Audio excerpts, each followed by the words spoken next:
hidrocarburos se componen de átomos de hidrógeno y carbono, de allí su nombre. Se encuentran en estado líquido, crudo o petróleo, y gaseoso como gas natural, compuesto principalmente por metano.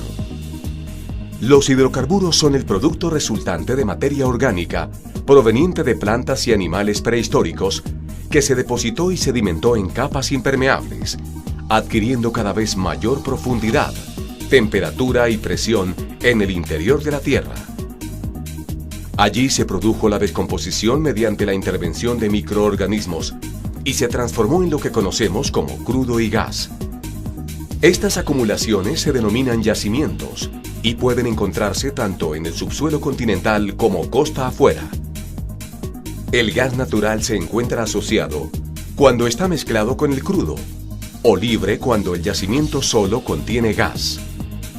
Para extraer los hidrocarburos se requieren 5 procesos. Exploración.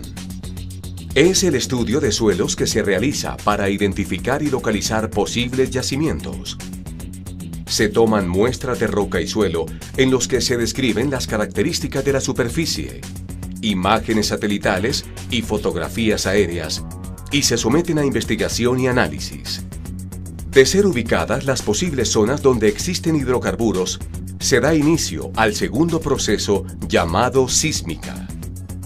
Para la sísmica terrestre, se ubican pequeñas cantidades de sismigel en orificios de 8 centímetros de diámetro y entre 5 y 15 metros de profundidad. Y se producen pequeñas detonaciones que generan ondas que se propagan hasta el subsuelo y a través de una estación receptora compuesta por unos equipos llamados geófonos se recopila información de las características de las diferentes formaciones geológicas. Esto genera una imagen de las diferentes capas del subsuelo. Los geólogos determinan las zonas aptas para encontrar hidrocarburos y se da paso a la perforación exploratoria. En el caso de sísmica marina, se utiliza un barco científico que arrastra un juego de cables que portan los geófonos y pistolas de aire. Este mecanismo expulsa aire comprimido a alta presión, generando ondas que atraviesan el lecho marino y las diferentes formaciones del subsuelo que rebotan para ser identificadas por los geófonos y ser analizadas por los geólogos. La exploración sísmica se realiza bajo parámetros de buenas prácticas y respetando las normas ambientales. Este procedimiento no afecta los acuíferos ni los cuerpos de agua superficiales. Las compañías invierten altas cantidades de recursos económicos, humanos y tecnológicos, factores que no garantizan el hallazgo de un yacimiento, pero sí una operación con los más altos estándares y buenas prácticas. Perforación.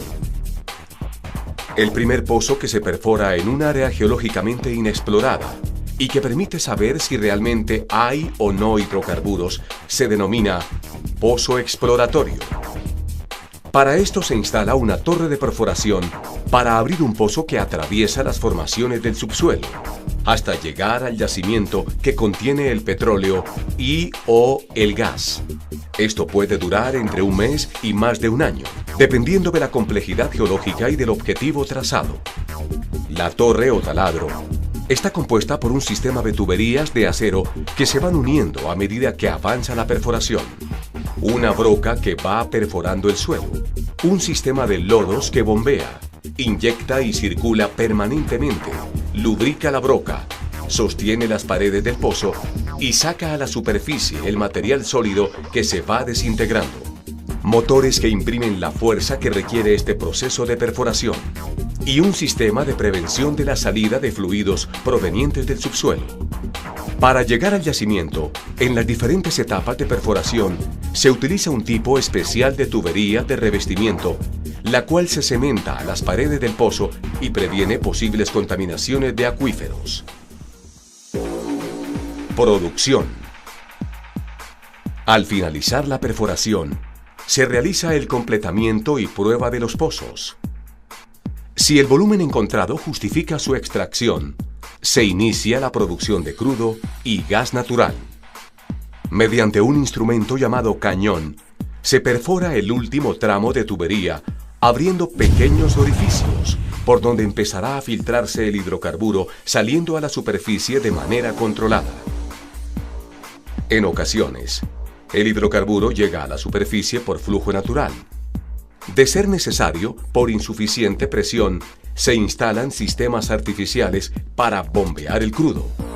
En el caso del gas natural, la presión del yacimiento es suficiente para impulsarlo hacia la superficie. Cuando esta presión va disminuyendo, es necesario implementar nuevos sistemas de compresión que estimulen su flujo hacia la superficie. En superficie, se utilizan diferentes equipos para limpiar las impurezas del crudo, separando sedimentos, agua, gas natural, y se adicionan diferentes químicos para alcanzar las propiedades exigidas por el mercado y se coloca en tanques de almacenamiento para iniciar su transporte. Para el caso del gas, se limpian sus impurezas y por razones de seguridad se agrega un producto químico que le da el olor característico. Luego se almacena mediante compresión en tanques especiales o se convierte en gas licuado para transportarlo directamente. Transporte. Para el transporte a la refinería o puerto de exportación, se utiliza un sistema de tuberías de acero llamados ductos, que en la mayoría de los casos van a 2 metros bajo tierra y en otros sobre la superficie del suelo, atravesando diferentes escenarios topográficos, en algunos casos hasta más de 2.800 metros sobre el nivel del mar. También se utiliza transporte automotor en los casos en donde no existe la infraestructura de transporte por ductos cercanos a las facilidades de producción. Para lograr que el petróleo o el gas fluyan por el oleoducto o gasoducto, se construyen estaciones o plantas de bombeo a lo largo de este, las cuales inyectan presión al sistema impulsando el hidrocarburo. En los puertos o refinerías se almacenan en tanques especiales. Refinación. El crudo se somete a temperaturas cercanas a los 400 grados mediante un conjunto de hornos, torres de destilación, tanques, tuberías y separadores que lo convierten en vapor. Luego se conduce a la parte inferior de una torre cilíndrica que puede superar los 50 metros. En ella se encuentran bandejas a diferentes niveles que separan los diferentes componentes del crudo según el punto de ebullición. A medida que el vapor sube por la torre pierde calor y se enfría, se condensa y se separan los componentes, obteniendo los diferentes productos como gas propano y butano, ACPM, queroseno, nafta y gasóleos.